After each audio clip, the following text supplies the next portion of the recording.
Shri Arif Hussain, Palestine ഐക്യദാർഢ്യവുമായി CPM പുതിയ ഒരു സമര മാർഗമാണ് ആഹ്വാനം ചെയ്തിരിക്കുന്നത്.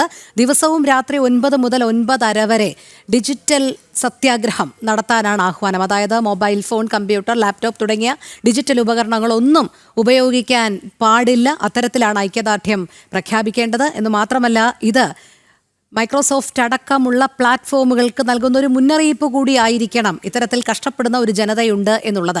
എന്താണ് CPM ഇതുകൊണ്ട് ഉദ്ദേശിക്കുന്നത്?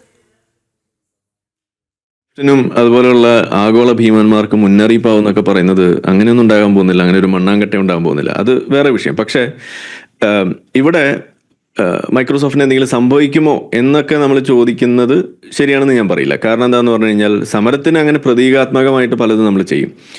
ഓക്കെ, പക്ഷെ അതിലെ കാര്യം എന്താന്ന് പറഞ്ഞു കഴിഞ്ഞാൽ, ഇവിടെ മറ്റുള്ള ആളുകൾ സമരം പ്രഖ്യാപിക്കുന്ന സമയത്ത് അവിടെ വന്നുകൊണ്ട് നിങ്ങളിപ്പോൾ സമരം അങ്ങോട്ട് പറഞ്ഞാൽ ഉടനെ പെട്രോളിന്റെ വില കുറയുമോ എന്നൊക്കെ വന്നിട്ട് ഈ CPM-കാർ ഇടയ്ക്ക് ചോദിക്കാറുണ്ട്. ആ ചോദ്യം ഇനി നിങ്ങൾ ചോദിക്കാൻ പാടില്ല എന്നുള്ളതാണ് ഇവിടെ ആമുഖമായിട്ട് എനിക്ക് പറയാനുള്ളത്. കാരണം ഇത് പ്രതീകാത്മകമാണ് എന്ന് നിങ്ങൾ സമ്മതിച്ച സ്ഥിതിക്ക് അത് ബാക്കിയുള്ള ആളുകൾക്കും അതിനുള്ള അവകാശം ഉണ്ടെന്നുള്ളത് നിങ്ങൾ സമ്മതിക്കുക. ഇനി വിഷയത്തിലേക്ക് വന്നാൽ, ഇവിടെ പറഞ്ഞു വെക്കുന്ന എന്താണ്? ഇവിടെ തന്നെ പറഞ്ഞു, ഇത് ഇങ്ങനെ പറഞ്ഞു കഴിയുമ്പോൾ ആഗോളതലത്തിൽ എല്ലാവരും ഏറ്റെടുക്കുമെന്നൊക്കെയാണ് പറയുന്നത്. ആരും ഏറ്റെടുക്കാനൊന്നും പോകുന്നില്ല. കുറച്ച് ഈ വിഷയത്തിന്റെ യാഥാർത്ഥ്യം അറിയാത്ത ഈ ഇടതുപക്ഷവും ഈ ഇസ്ലാമോ ലെഫ്റ്റ് എന്ന് പറയുന്ന ഒരു ആക്സിസ് ഇവിടെ പടച്ചു വിടുന്ന നുണകൾ വിശ്വസിച്ചിട്ടുള്ള ആളുകൾ മാത്രമാണ് ഇത് ഏറ്റെടുക്കാൻ പോകുന്നത്. കുറെ വോക്കുകൾ മാത്രമാണ് ഇത് ഏറ്റെടുക്കാൻ പോകുന്നത്. അത് മാത്രമേ ഇതിൽ സംഭവിക്കാൻ പോകുന്നുള്ളൂ. ഒന്നാമത്തെ കാര്യം അതാണ്. അങ്ങനെ ചെയ്യുന്ന സമയത്ത് ഇന്നിപ്പോൾ ഒരു ആഗോളതലത്തിൽ നമ്മൾ നോക്കുകയാണെന്നുണ്ടെങ്കിൽ, ഈ ഒരു സമരമുറ ഏറ്റവും മികച്ച രീതിയിൽ തോറ്റ് അമ്പാൻ പോകുന്ന ഒരു സ്ഥലം അത് ലോകത്തെവിടെയും ഉണ്ടെന്നുണ്ടെങ്കിൽ അത് ഇന്ത്യ ആയിരിക്കും എന്നുള്ളതാണ് അതിൽ പ്രധാനപ്പെട്ട ഒരു കാര്യം. ഇന്ത്യയിൽ ഇതാരും ഏറ്റെടുക്കാൻ പോകുന്നില്ല എന്നുള്ളതിന് ഇനി ആരെങ്കിലും എടുത്താൽ തന്നെ സംഭവിക്കാൻ പോകുന്നത് എന്തായിരിക്കും? അത് നിങ്ങൾക്ക് വിജയിപ്പിക്കാൻ കഴിയില്ല എന്നുള്ളതാണ്. ഇവിടെ സുഡിയോ ബഹിഷ്കരണം എന്ന് പറഞ്ഞിറങ്ങി തിരിച്ച ആളുകളുടെ അവസ്ഥ നമ്മൾ കണ്ടതാണ്. അത് 8 നിലയിലാണ് പൊട്ടിയത്. അതിനുശേഷം പല അടവുകൾ അവർ പരീക്ഷിച്ചു, ഒന്നും വിജയിച്ചിട്ടില്ല. ഇനി ഇതും വിജയിക്കാൻ പോകുന്നില്ല. ഇനി രണ്ടാമത്തെ അതിലെ കാര്യം എന്ന് പറയുന്നത്, ഇവിടെ പറഞ്ഞ എന്താണ്, അവിടെ പട്ടിണി, അവിടെ മരണം, ആളുകളെ കൊല്ലുന്നു എന്നൊക്കെ പറയുന്ന കാര്യമാണ്. അപ്പം ഞാൻ നിങ്ങളോട് ചോദിക്കുന്നു, ഒരു വാക്ക് ഈ പറയുന്ന ഒക്ടോബർ 7 അവിടെ നിന്ന് തട്ടിക്കൊണ്ട് പോയിട്ട് ആ 1200-ഓളം ആളുകൾ അവിടെ കൊന്നു തള്ളിയിട്ട് അവരെ റേപ്പ് ചെയ്തിട്ട്, ഇന്നിപ്പോൾ ഏറ്റവും ലേറ്റസ്റ്റ് ആയിട്ടുള്ള റിപ്പോർട്ട് വന്നിരിക്കുന്നത്, ഹമാസ് ഈ പറയുന്ന ആളുകളിൽ നിന്ന് പിടിച്ചെടുത്തിട്ടുള്ള ഹോസ്റ്റേഴ്സ് ആയിട്ട് വെച്ച ആളുകളും അല്ലാതെയുള്ള ആളുകളെയും റേപ്പ് അടക്കമുള്ള കാര്യങ്ങൾ ചെയ്തിട്ടുണ്ട് എന്നുള്ളത് ഇവിടെ വന്നിരിക്കുകയാണ്, പുറത്ത് റിപ്പോർട്ട് വന്നിരിക്കുകയാണ്. ഇന്നും അതിൽ പെടുന്ന 50ഓളം ആളുകളെ ഇന്നും അവിടെ ബന്ദികളാക്കി വെച്ചിരിക്കുന്നത്. അവർ ജീവിച്ചിരിപ്പുണ്ടോ മരിച്ചിട്ടുണ്ടോ എന്ന് പോലും അറിയില്ല. ആ നിലയ്ക്ക് ഇരിക്കുന്ന വേളയിൽ അവരുടെ ശവശരീരം പോലും വെച്ച് ഈ വില പേശിക്കൊണ്ട് ഈ യുദ്ധം അവസാനിപ്പിക്കാൻ ആ ബന്ദികളെ വിട്ടുകൊടുത്താൽ സാധിക്കുമെന്ന് പലതവണ പറഞ്ഞു കഴിഞ്ഞിട്ടും അത് ചെയ്യാതെ ഈ പറയുന്ന ഹമാസിനെ സൺ ഓഫ് ദ ഡോഗ്സ് എന്ന് തൊട്ടപ്പുറത്ത് ഈ വെസ്റ്റ് ബാങ്കിലുള്ള മഹ്മൂദ് അബ്ബാസ് വിളിച്ചിട്ട് ആ ഹമാസിനോട് എന്താ അവർ പറഞ്ഞത്? നിങ്ങൾ ആയുധം താഴെ വെക്ക്, ബന്ദികളെ വിട്ടുകൊടുക്ക് എന്ന് പറയാൻ കാണിച്ച ആ മര്യാദ, അതിൻ്റെ ഒരു ചെറിയൊരു അംശമെങ്കിലും ഇവിടെയുള്ള ഈ ഇടതുപക്ഷത്തിന് ഒരിക്കലെങ്കിലും പറയാൻ സാധിച്ചിട്ടുണ്ടോ? നിങ്ങൾ എപ്പോഴാണ് ഇതിലെ യാഥാർത്ഥ്യം ഇനിയെങ്കിലും തുറന്ന് പറയുക? ഇതാ നമുക്ക് ചോദിക്കാനുള്ളൂ. ഇത് പണ്ടത്തെ പോലെയല്ല. നിങ്ങളുടെ പാർട്ടി ക്ലാസ് വിശ്വസിച്ചിട്ട് അന്തം വിട്ടു നടക്കുന്ന കുറെ കമ്മ്യൂണിസ്റ്റുകാരല്ല ഇന്ന് ജീവനോടെ ഉള്ളത്. ബോധവും വിവരമുള്ള മറ്റു മനുഷ്യന്മാരും ഇവിടെ ഉണ്ട്. വാർത്ത വായിക്കുന്ന ആളുകൾ ദേശാഭിമാനി മാത്രമല്ല ഇന്ന് നാട്ടുകാർ വായിക്കുന്നതെന്ന് നിങ്ങൾ തിരിച്ചറിയുക. ഇതാണ് ഇതിലെ രണ്ടാമത്തെ ഒരു കാര്യം. ഇനി മൂന്നാമത്തെ കാര്യം എന്ന് പറയുന്നത്, നിങ്ങളിവിടെ പറഞ്ഞത് എന്താണ്? ഓക്കെ, ഇവിടെ ഇനി ഒരാൾ മരിച്ചാലും അത് നമുക്ക് പ്രശ്നം തന്നെയാണ്. ഗാസയിൽ നിന്നല്ല, ലോകത്ത് എവിടെ അതേപോലെ ഒരാൾ മരിച്ചാലും നമുക്ക് പ്രശ്നമാണ്. പക്ഷെ നിങ്ങൾക്ക് അങ്ങനെ പ്രശ്നമാവുന്നുണ്ടോ? ഇതാണ് നമ്മൾ ചോദിക്കുന്നത്. നിങ്ങൾ എപ്പോഴെങ്കിലും ഈ പറയുന്ന വിഷയത്തിൽ ഇസ്രായേലിന്റെ ഭാഗം നിങ്ങൾ പറഞ്ഞിട്ടില്ല എന്നുള്ളത് ഞാൻ ഇവിടെ പറഞ്ഞു. നിങ്ങൾ പറഞ്ഞിട്ടില്ല, ഒരിക്കൽ പോലും നിങ്ങൾ അത് പറഞ്ഞിട്ടില്ല. ഞാൻ അതുകൊണ്ട് പറയാണ്, ബ്രിങ് ദം ഹോം എന്ന് നമ്മൾ പറയുന്നു. ഈ പറയുന്ന യെല്ലോ പിൻ അത് അതിനെ കാണിക്കുന്നതാണ്. നിങ്ങളിൽ എത്ര പേര് അത് ഇവിടെ അണിയാനോ ആ പറയുന്ന ഒരു വിഷയത്തിന്റെ ശ്രദ്ധ ക്ഷണിക്കാനോ നിങ്ങൾ എപ്പോഴെങ്കിലും ഒരു തവണയെങ്കിലും നിങ്ങൾ ശ്രമിച്ചിട്ടുണ്ടോ? നിങ്ങളെ കൊണ്ടായിട്ടില്ല. അപ്പോൾ നിങ്ങൾ ഇരട്ടത്താപ്പ് അവിടെ വ്യക്തമാണ്. നിങ്ങൾ ഈ പറയുന്ന ഇസ്ലാമോ ലെഫ്റ്റുകൾക്ക് ഒപ്പം ചേർന്നുകൊണ്ട്, ഈ ഇസ്ലാമിസ്റ്റുകളോടൊപ്പം ചേർന്നുകൊണ്ട് നടത്തുന്ന ഈ പ്രൊപ്പഗണ്ടയിൽ പെട്ടുപോയിക്കൊണ്ട് നിങ്ങളുടെ രാഷ്ട്രീയ ലാഭത്തിന് വേണ്ടിയിട്ട് കാര്യങ്ങൾ ചെയ്യുന്ന ഈ പറയുന്ന പ്രീണന രാഷ്ട്രീയത്തിന് വേണ്ടി കാര്യങ്ങൾ ചെയ്തു വെക്കുന്നത് ഇത് പണ്ടേ ഇവിടെ വെളിച്ചത്ത് വന്നതാണ്. നീലക്കുറുക്കൻ പണ്ടേ കൂവിക്കഴിഞ്ഞു. അപ്പോൾ അതുകൊണ്ട് ഇനി കൂടുതൽ അതിനകത്ത് നിങ്ങൾ കിടന്ന് മെഴുകിയിട്ട് കാര്യമൊന്നുമില്ല. ഇനി ഇതിലെ നാലാമത്തെ കാര്യം എന്ന് പറയുന്നത്, മറ്റ് സ്ഥലങ്ങളിൽ എന്താ ഇവിടെ നടക്കുന്നത് എന്നുള്ളതിനെ കുറിച്ച് നിങ്ങൾക്ക് വല്ല ധാരണയുണ്ടോ? ഇവിടെ നിങ്ങൾ ഈ ഇസ്രായേൽ പാലസ്തീൻ വിഷയം പറയുന്നു, 50,000 പേരോളം മരിച്ചു എന്നാണ് പറയുന്നത്. പക്ഷേ ഇതിൽ ഏറ്റവും വലിയ തമാശ, ഈ 50,000 പേരിൽ എത്ര പേര് ഹമാസ് തീവ്രവാദികളാണ് എന്നുള്ളതിനെ കുറിച്ചിട്ട് ഒരു തവണയെങ്കിലും ഒരു കണക്ക് പുറത്തേക്ക് നിങ്ങൾക്ക് പറയാൻ കഴിയും? എത്ര പേര് ഹമാസിന്റെ ആളുകളുണ്ട് എന്നുള്ളത്? ഇസ്രായേലിന്റെ കണക്ക് പ്രകാരം 25,000-ഓളം ആളുകളാണെന്നാണ് പറയുന്നത്. അപ്പോൾ ബാക്കിയുള്ള 25,000 പേര് ആളുകൾ എങ്ങനെയാണ് കൊല്ലപ്പെടുന്നത്? ഈ പറയുന്ന ആളുകൾ ജീവിച്ചിരിക്കുന്ന അവരുടെ നഴ്സറി സ്കൂളുകളായിട്ടോ അല്ലെങ്കിൽ അപ്പാർട്ട്മെന്റ്സ് ആയിട്ടോ ഹോസ്പിറ്റൽസ് ആയിട്ടുള്ള സ്ഥലങ്ങളുടെ താഴെ ഈ തുരങ്കം പണിതുകൊണ്ട് അതിൻ്റെ അടിയിൽ ഇരുന്നുകൊണ്ട് ഈ പറയുന്ന റോക്കറ്റ് വിട്ടിട്ട് അവരെ മനുഷ്യ കവചമായിട്ട് ഉപയോഗിക്കുന്നതിന്റെ ഭാഗമായിട്ട് ഉണ്ടാകുന്ന കൊളാറ്ററൽ ഡാമേജിനെ നിങ്ങൾ പെരുപ്പിച്ച് കാണിച്ചുകൊണ്ട് അതിലെ കണക്കുകൾ പലതവണ തിരുത്തേണ്ടി വന്നതിനെ കുറിച്ച് നിങ്ങൾക്ക് ഒരു വാക്ക് പറയാനുണ്ടോ? പലതവണയും ഇപ്പോൾ ഈ അടുത്തും നമ്മൾ കണ്ടത് എന്താണ്? ഭക്ഷണ വിതരണം നടത്തുന്ന സ്ഥലത്തേക്ക് വെടിവെച്ചു എന്ന് പറഞ്ഞിട്ട് കള്ള വാർത്തകൾ വിടുന്നു. അത് ആരാ വിടുന്നത്? ഈ ഹമാസാണ് വിടുന്നത്. നിങ്ങൾ ഇസ്രായേൽ വിടുന്ന കണക്ക് നിങ്ങൾക്ക് വിശ്വസിക്കാൻ കഴിയില്ല. അപ്പം നിങ്ങൾ എന്ത് അടിസ്ഥാനത്തിലാണ് ഈ തീവ്രവാദികൾ പുറത്തുവിടുന്ന കണക്ക് നിങ്ങൾ വിശ്വസിക്കുന്നത്? ഇതാണ് എനിക്ക് ചോദിക്കാനുള്ളത്. അപ്പോൾ ഇവിടെ നമ്മൾ പറയുന്നു, ഈ കണക്ക് നിങ്ങൾ മുന്നോട്ട് വെച്ച് കൊല്ലുന്നേ എന്ന് നിലവിളിക്കുന്നതിൻ്റെ ഇടയിൽ ഇസ്രായേൽ തന്നെ ഡ്രോൺ ഫുട്ടേജാണ് പുറത്തേക്ക് വിട്ടത്. എങ്ങനെ? അതായത് ബോംബ് എറിയുന്നു, വെടിവെക്കുന്നു ഈ ഹമാസ് തീവ്രവാദികൾ വന്നിട്ട് ഭക്ഷണം വിതരണം ചെയ്യുന്ന ആളുകളുടെ ഇടയിലേക്ക്. എന്നിട്ട് അവർ ഈ ജനങ്ങളുടെ ഇടയിലേക്ക് അങ്ങോട്ട് ഇഴുകിച്ചേരുകയാണ്. ഇതിൽ ആരാണ് ഹമാസ് തീവ്രവാദി, ആരാണ് സിവിലിയൻ എന്ന് പോലും അറിയില്ല. ഒക്ടോബർ 7-ന് ആ മതിൽ പൊളിച്ച് അപ്പുറത്തേക്ക് വന്നിട്ടുള്ള ആളുകൾ അവരാരും സിവിലിയൻ യൂണിഫോമിലല്ലാതെ അല്ല അവിടെ വന്നിട്ടുള്ളത്. എല്ലാവരും വന്നിരിക്കുന്ന സിവിലിയൻസ് ആയിക്കൊണ്ട് തന്നെയാണ്. അതായത് ജീവിച്ചിരിക്കുമ്പോൾ ഹമാസ് തീവ്രവാദിയും കൊല്ലപ്പെട്ട് കഴിയുമ്പോൾ സിവിലിയനും ആകുന്ന ഒരു വലിയൊരു പ്രതിഭാസം അതാണ് അവിടെ അരങ്ങേറിക്കൊണ്ടിരിക്കുന്നത്. ഈ യാഥാർത്ഥ്യം നിങ്ങൾക്ക് ഇനി ഒളിപ്പിച്ചു വെക്കാൻ കഴിയില്ല. ഇനി ഇവിടെ മറ്റ് രാജ്യങ്ങളെ കുറിച്ച് നമുക്ക് പറയണ്ടേ?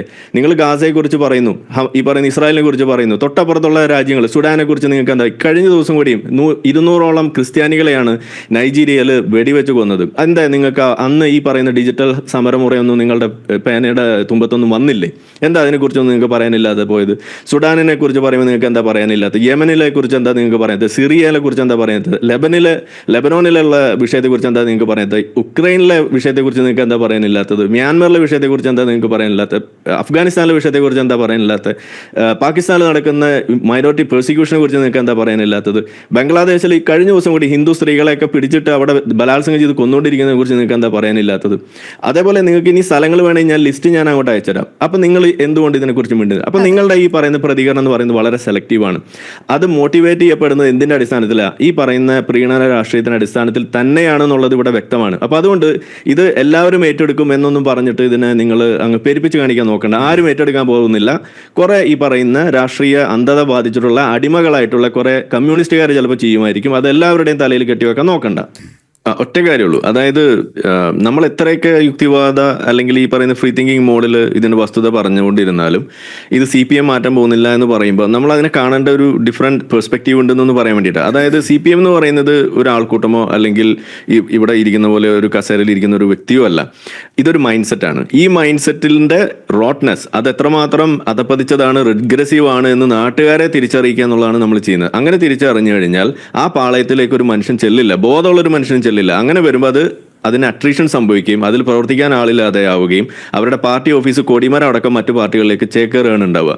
അതാണ് അതിന് സംഭവിക്കാൻ പോകുന്ന കാര്യം. അപ്പോൾ CPM എന്ന് പറയുന്ന ആശയവും ആ മൈൻഡ് സെറ്റും അവിടെ ഉണ്ടാവും, പക്ഷെ അതിൽ പ്രവർത്തിക്കാൻ ആളുകൾ ഉണ്ടാവില്ല എന്നുള്ളതാണ് അതിൽ സംഭവിക്കാൻ പോകുന്നത്. ഓക്കെ, അതെ. ശ്രീ സതീഷ് വസന്ത്, ഉത്തരമുണ്ടോ ഈ കാര്യത്തിൽ? അതായത് CPM പോലെ ഒരു പാർട്ടി ഇത്തരമൊരു സമരമുറ ആഹ്വാനം ചെയ്തതിലൂടെ സ്വയം അപഹാസ്യരാകുന്ന കാര്യമല്ലേ നമുക്ക് കാണാൻ സാധിക്കുന്നത്? അവർക്ക് പലസ്തീൻ ജനതയോട് മാത്രം, അല്ലെങ്കിൽ മൈക്രോസോഫ്റ്റ് അടക്കമുള്ളവർ ചിന്തിക്കണം കുറച്ച് ജനത പലസ്തീനിലുണ്ട് എന്നുള്ളത് മാത്രമാണോ വിഷയം? അങ്ങനെയാണെങ്കിൽ നമ്മളോട് നേരത്തെ ഡോക്ടർ K ജയപ്രസാദ് ചൂണ്ടിക്കാട്ടിയതുപോലെ കൈരളി അടക്കം ഇവരുടെ ചാനലുകളൊക്കെ 9 മുതൽ 9:30 വരെ നിശബ്ദമാകുമോ? നോക്കൂ രോഹിണി, ഇവിടെ എന്ന് വെച്ചാൽ CPMനെ നിങ്ങൾക്ക് ആർക്കെങ്കിലും വിമർശിക്കാം, അദ്ദേഹം പറഞ്ഞതിൽ വിമർശിക്കാം, അദ്ദേഹം പറഞ്ഞ കാര്യങ്ങളിലേക്ക് നിങ്ങൾക്ക് വിയോജിക്കാം. പക്ഷേ ഒരു കാര്യം എന്ന് വെച്ചാൽ ഒരു ലോകത്ത് ഒരു നരഹത്യ നടക്കുകയാണ് എന്ന് വെച്ചാൽ പാലസ്തീൻ ജനത മാത്രമല്ല, അതൊരു ഉദാഹരണം മാത്രമല്ല. ഇപ്പോൾ നേരത്തെ പറഞ്ഞ പല രാജ്യങ്ങളുടെ കാര്യം പറ്റും, അതിനെല്ലാം ലഭിക്കുന്നുണ്ടോ? അത് ഒരു മുസ്ലിം പ്രീണനത്തിന് വേണ്ടിയാണ്, അത് ഒരു ഏത് തിരഞ്ഞെടുപ്പിൻ്റെ മുന്നോടിയായി കണ്ടുകൊണ്ട് പറയുന്നത് അങ്ങനെയാണോ? അങ്ങനെയൊന്നുമല്ല.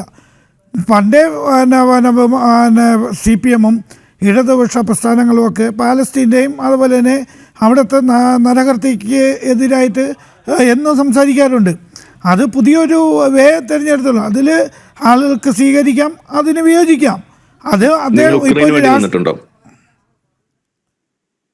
അല്ല ഞാൻ പറയുന്നത് അത് ഞാൻ പറഞ്ഞിട്ട് പറയാമല്ലോ. ഞാൻ പറയുന്നത് ഓരോരുത്തർക്കും ഒരു മതത്തിന്റെ കാര്യം പറഞ്ഞപ്പോൾ നിങ്ങൾക്ക് അത് കൊണ്ടു. അല്ലല്ല ഞാൻ പറയുന്നത് മതത്തിന്റെ പേരിൽ മാത്രമല്ലല്ലോ ഒരു നരഹത്യ ചെയ്യുന്നത്. റഷ്യയുടെ കൂടെയല്ലേ നിന്നത്? നിങ്ങൾ ഉക്രൈന് വേണ്ടിയിട്ട് എപ്പോഴെങ്കിലും ഇത് പണി ചെയ്തിട്ടുണ്ട്? അല്ലല്ല, ഇത് പല ഞാനൊരു കാര്യം ഇപ്പോൾ സത്യാഗ്രഹ ഈ സത്യാഗ്രഹം എങ്ങനെയാണ് ഉണ്ടായത്? മഹാത്മാഗാന്ധി ഇവിടെ രാജ്യത്തിന് സ്വാതന്ത്ര്യം കിട്ടാൻ വേണ്ടി അവലപിച്ച് അതൊരു കണ്ടിന്യൂസ് ആയിട്ട് വന്നിട്ടുണ്ട്. അത് വിവിധ രാജ്യങ്ങൾ ആ സത്യാഗ്രഹ ഏറ്റെടുത്തിട്ടുണ്ട്. അത് അന്നത്തെ ഒരു കാലഘട്ടം. അല്ല, അത് ഈ ഓരോരുത്തരും ഓരോ ബന്ധം. ഞാൻ പറഞ്ഞിട്ട് ഇന്ന് ഡിജിറ്റൽ യുഗമാണ്. ആ ഡിജിറ്റൽ നരഹത്യയാണ് ഇവിടെ പറഞ്ഞത്. നരഹത്യ അവിടെ റഷ്യ ഉക്രൈനിൽ നടത്തിക്കൊണ്ടിരിക്കുമ്പോൾ നിങ്ങൾ നിന്നത് റഷ്യയോടൊപ്പമാണ്. ഇവിടെ പബ്ലിക് പോസ്റ്റ് ഇട്ടിട്ടുണ്ട്. അല്ല, ഞാൻ പറഞ്ഞത് ഏത് രാഷ്ട്രമായിരുന്നാലും ചൈനയിൽ ഉയ്ഗൂർ മുസ്ലിംസിനെ അവിടെ കൊന്നുകൊണ്ടിരിക്കുമ്പോൾ നിങ്ങൾ ചൈനയോടൊപ്പമാണ് നിന്നത്. ചങ്കിലെ ചൈന എന്നും പറഞ്ഞിട്ട്. അല്ല, ഞാൻ പറഞ്ഞത് കമ്മ്യൂണിസ്റ്റ് പ്രസ്ഥാനം എപ്പോഴും ആ ഒരു ഞാൻ പറഞ്ഞില്ലേ നരഹത്യക്കെതിരായിട്ടും അതുപോലെ തന്നെ മുതലാളിത്ത രാഷ്ട്രത്തിനെതിരായിട്ടും എന്നും നിലകൊണ്ടിട്ടുള്ള പാർട്ടിയാണ്.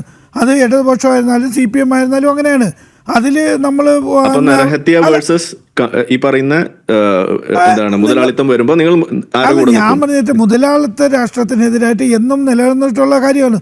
നിങ്ങൾ പറയും മൈക്രോസോഫ്റ്റ് ഒക്കെ നമ്മൾ ഉപയോഗിക്കില്ല, ഉണ്ട്, നമുക്ക് ഉപയോഗിക്കേണ്ടി വരുന്നുണ്ട്, ഇല്ലാന്നൊന്നുമല്ല. അവിടെയുള്ള നമ്മളെ പുതിയ ടെക്നോളജി എല്ലാം നമ്മൾ അഡാപ്റ്റ് ചെയ്യുന്നുണ്ട്, ഇല്ല എന്നൊന്നും ഞാൻ പറയുന്നില്ല.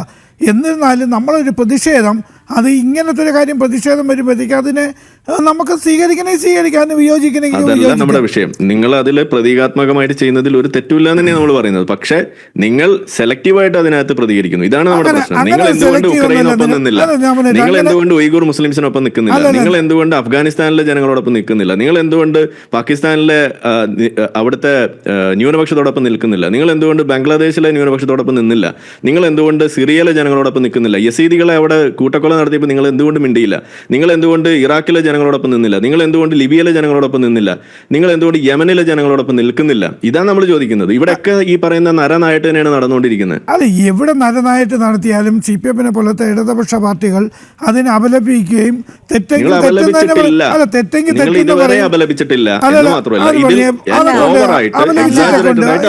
പറയണ്ട, അപലപിച്ചിട്ടുള്ളത് അതിനെ രാഷ്ട്രീയ പാർട്ടി എന്നുള്ളതിൽ CPM കടമയാണ്. അതെ, ഒരൊറ്റ കാര്യം, ഈ ആഗോളതലത്തിലെ വിഷയങ്ങളൊക്കെ അവിടെ നിൽക്കട്ടെ. നമ്മുടെ പൂക്കോട് വെറ്റിനറി കോളേജിലെ സിദ്ധാർത്ഥനെ ഇടിച്ച് മരണത്തിലേക്ക് നയിച്ചതിന് ശേഷം ഒരു ധനസഹായം കൊടുക്കാൻ കോടതി പറഞ്ഞിരുന്നു, 7 ലക്ഷം. അത് ഇതുവരെ നൽകിയിട്ടില്ല. ഈ അവസാന മണിക്കൂറിലും മനുഷ്യാവകാശ കമ്മീഷൻ ഇടപെട്ടിരുന്നു. അത് ഓർക്കുന്നുണ്ടോ ഈ ഇടതുപക്ഷ സർക്കാർ?